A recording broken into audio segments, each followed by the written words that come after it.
गहनो कर्मणा गति। कर्मों की गति बड़ी ही गहन होती है। कब किस जन्म में किस योनि में हमें अपने कर्म भुगतने पड़ जाएं, ये कोई भी नहीं जानता है। ये सब विधाता के हाथ है। जो विधना ने लिख दिया छठी रात के अंक, राई भडे न तिल घटे रह रे जीव निशंक। संत महापुरुषों का कहना है, जो विधाता लिख देता है वो जीवन में अवश्य ही भोगना पड़ता है। इसलिए हर हाल में मनुष्य को खुशी रहना चाहिए, चाहे दुख आए, चाहे सुख आए, चाहे गरीबी आए, चाहे बीमारी आए, वो सब हमारे ही किए हुए कर्मों का लेखा जोखा है। उसको हर जीव को भुगतना ही पड़ता है। इसलिए हर हाल में मनुष्य को भगवान की शरण में रहकर भगवान का भजन करना चाहिए। इसी में ही जीव का कल्याण है, क्योंकि जैसा जैसा हम करते हैं वैसा हमें अवश्य ही भोगना पड़ता है। जब महाभारत का युद्ध हुआ उस समय पांडव 5 भाई थे और कौरव 101 भाई थे। पांडव धर्म पर चलते थे और अपने पास आने वाले को धर्म पर चलाते थे। कौरव अधर्म पर चलते थे और उनके पास जो आता था उनको अधर्म पर चलाते थे। धर्म के साथ भगवान रहते हैं और अधर्म के साथ काल रहता है। इसलिए पांडवों के साथ भगवान थे और कौरवों के साथ काल थे। इसलिए उनका विनाश हुआ। जो धर्म पर चलते हैं, धर्म पर चलाते हैं, उनकी भगवान सहायता करते हैं, और जो अधर्म पर चलते हैं और अधर्म पर चलाते हैं उनको काल में के रूप में ग्रसित होना पड़ता है। काल भगवान उनको सजा देते हैं। इसलिए हर मनुष्य को चाहिए कि वो धर्म पर चलें, धर्म पर चलाएं और भगवान का होकर के भगवान का भजन करें। गांधारी बड़ी ही तपस्विनी थी, भगवान शंकर की परम भक्ता थी, और उसने अपने जीवन में नेत्र होते हुए भी नेत्र के पट्टी बांध ली थी, क्योंकि वो पतिव्रता थी। इसलिए उसने अपना धर्म निभाया। उस समय जब युद्ध के समय सभी समाप्त हो गए कौरव, तो भगवान से उसने पूछा कि हे वासुदेव, आप साक्षात भगवान हैं, मुझे ये बताइए कि मेरे साथ ऐसा क्यों हुआ। क्योंकि मैं 3 जन्म मेरा जानती हूँ कि मैंने 3 जन्म में किसी के साथ भी कोई दुर्व्यवहार नहीं किया, किसी प्रकार का कोई पाप नहीं किया, फिर भी मेरे साथ ऐसा क्यों हुआ। तो भगवान ने उनको बताया कि जैसा संग होता है वैसा उसको अवश्य ही भोगना पड़ता है। धृतराष्ट्र था, ये पिछले जन्म में बड़ा ही दुष्कर्मी था। इसने किसी जीव के बच्चों को 100 बच्चों को ख़त्म किया था। इसलिए उसके संग आने से आपको भी यह दिन देखना पड़ा। इसलिए संग भी करें तो अच्छे पुरुष का करना चाहिए, सज्जन पुरुष का करना चाहिए। मित्र बनाओ, सज्जन पुरुष को बनाओ, दुष्ट को नहीं बनाना चाहिए। अगर दुष्ट का मित्र बनेंगे तो हमें भी वो भोगना पड़ेगा। इसलिए धर्म पर चलें और धर्म पर चलाएं। तो भगवान इनको बताया कि आपको 3 जन्म याद हैं, मेरे आपके असंख्य जन्म याद हैं। किस जन्म का किस समय भुगतान करना पड़ जाए ये किसी को भी नहीं पता है। जो विधना ने लिख दिया छठी रात की अंक, राई घटे न तिल भडे रह रे जीव निशंक। जैसा हमारा संस्कार होता है, जैसा हमारा कर्म होता है, वैसा वैसा अपने आप होता चला जाता है। इसलिए हर मनुष्य को चाहिए कि वो भगवान की शरण होकर के भगवान का भजन करें, सबका भला सोचें, सबका भला करें, सबका भला चाहें। अपने माता पिता की सेवा करें और मित्रता भी करें तो सज्जन पुरुषों के साथ करें। दुष्ट पुरुषों के साथ, दुराचारियों के, पापियों के साथ मित्रता नहीं करनी चाहिए। इसलिए भगवान कहते हैं कि जो जैसा करता है, जैसा देखता है, वैसा भोगना पड़ता है। इसलिए हर मनुष्य को चाहिए कि वो अच्छा सोचे, अच्छा करे और अच्छा रहे। इसी में ही जीव का कल्याण है और इसी में ही जीव की भलाई है। इसलिए हर मनुष्य को चाहिए कि वो भगवान से हरदम प्रार्थना करे, हे नाथ हमें सद्बुद्धि दो, सद्विचार दो, ताकि संसार की बुराई से बचे।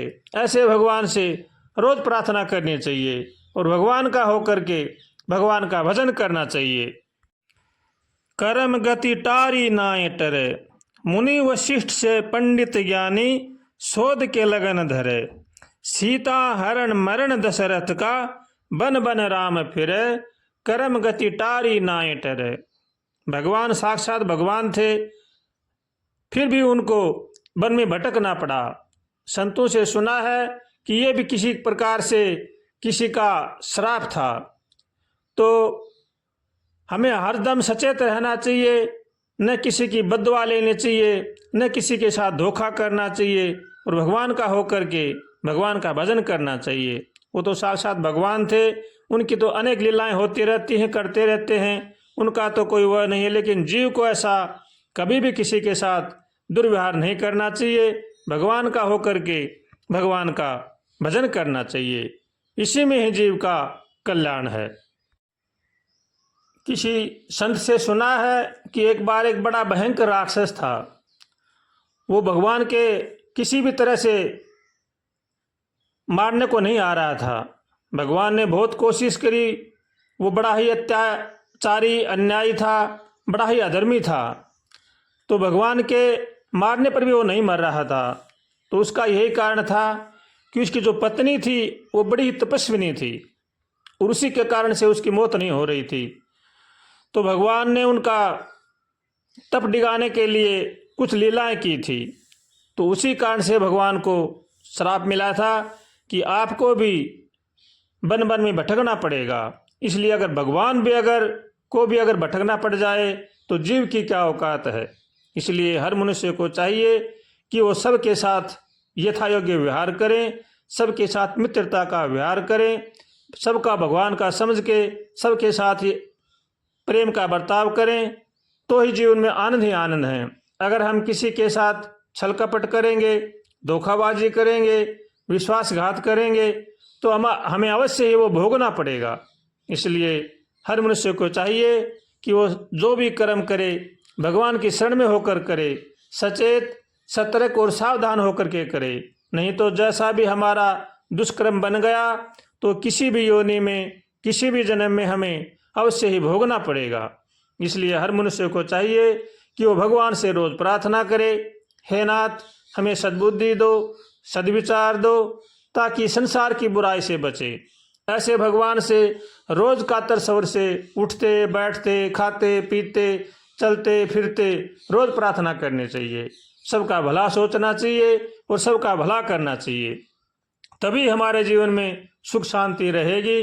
वरना से हमें लाख कोशिश कर लो, हमारे पास कितने ही पैसे हों, कितने ही जमीन जायदाद हो, कितने ही महल मकान हो, हम शांति से नहीं रह सकते। शांति से जब ही रह सकते हैं हम दूसरों को शांति देंगे। अगर हम दूसरों को शांति देंगे तो हमें भी शांति मिलेगी। अगर हम दूसरों को कष्ट देंगे तो अवश्य ही हमें भी दूसरों का दिया हुआ कष्ट हमें भी मिलेगा। इसलिए हर मनुष्य को चाहिए कि वो किसी के साथ भी किसी प्रकार का दुर्व्यवहार न करे, भगवान से हरदम प्रार्थना करें, हे नाथ हमें बचाओ, हे नाथ हमें बचाओ, हम आपकी शरण में हैं। ऐसे भगवान से रोज प्रार्थना करनी चाहिए। अगर हमारे खोटे कर्म हैं तो भगवान भी हमें माफ़ नहीं कर सकते। इसलिए हर जीव को चाहिए कि वो खोटे कर्मों से बचें। समय की एक ही ठोकर बदल देती है जीवन को, अगर ठोकर से ना सुधरे तो समझाने से क्या होगा। इसलिए मनुष्य को जीवन में कुछ न कुछ मिलता ही रहता है, किसी प्रकार से भी उसको ज्ञान मिलता है। अगर वो नहीं मानता है तो फिर भगवान क्या करे। इसलिए मनुष्य को चाहिए कि हर समय सचेत सतर्क और सावधान रहकर भगवान का भजन करे। इसी में ही जीव की भलाई है और इसी में ही जीव का कल्याण है। नहीं तो बाद में पछतावे के सिवा कुछ भी हाथ नहीं लगेगा। मृत्यु निश्चित है, ये सबको पता है, लेकिन कोई बिरला ही समझता है कि हमें जाना है। जब तक शरीर में प्राण है तब तक अनेक बुराइयां करते हैं, अनेक बकवासबाजी करते हैं, लेकिन जब मौत आती है तो वो सब याद दिला देती है। इसलिए पहले से ही सावधान हो जाना चाहिए। मुट्ठी बांध कर आया जग में, हाथ पसारे जाएगा। तू बना मालिक करोड़ों का, किया नहीं दान, जन्म लेने से क्या होगा। अगर हमने जन्म में कभी दान पुण्य नहीं किए, कभी किसी को सहायता नहीं की, तो हमें भी कोई सहायता नहीं मिलेगी। इसलिए हर मनुष्य को चाहिए कि वो गरीब की सहायता करे, दीन दुखियों की सहायता करे और भगवान का होकर के भगवान का भजन करे। इसी में ही जीव का कल्याण है। सत्संग मनुष्य के बड़े भाग्य से ही मिलता है। इसलिए जिनको सत्संग मिले उनको अवश्य ही सुधरना चाहिए। सत्संग बड़ा संसार में, कोई बड़ भागी ने पाया। सत्संग सुधरे वाल्मीकि जी, जग की प्रीत लगी अति फीकी। रामायण लिख दी नीनी की, 8 सहस्त्र विस्तार में, फिर प्रेम से हरि गुण गाया। इसलिए जिन मनुष्य को सत्संग मिलता है उनको सत्संग की बातें सुनकर जीवन में अवश्य ढालने चाहिए।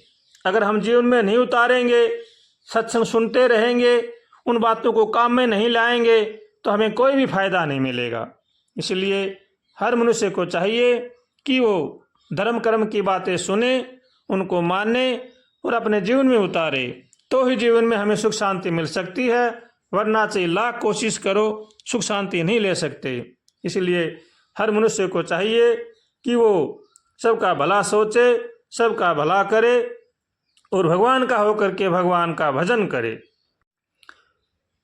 पूर्व जन्म नारद ऋषि राई, सत्संग से वो विद्या पाई। दासी पुत्र से सेवा पाई, लागे ब्रह्म विचार में, फिर जन्म ब्रह्मा घर पाया। घट से प्रगटे अगत मुनि जी, सत्संग की वो महिमा जानी। 3 चलू पिया सागर पानी, पी लिया एक ही बार में, तीनों लोक सुयश छाया। संतों की नित संगत करिए, हरदम ध्यान हरि का धरिए। कहत अली कुकर्मों से डरिए, दिन बीते जाए करार में, ये काल शीश पर छाया।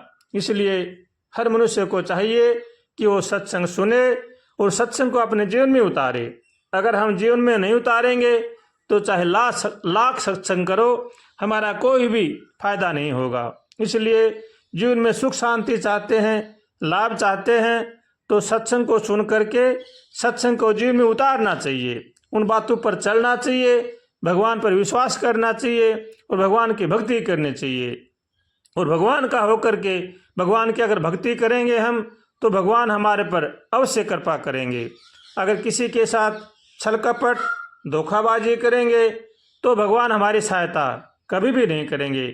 चाहे हम कितना ही भजन करो, कितना ही जप तप करो, कितना ही पुण्यदान करो, हमारे कोई भी काम नहीं आएगा। इसलिए जो अपना कल्याण चाहता है उसको चाहिए कि वो भगवान का होकर के भगवान का भजन करे।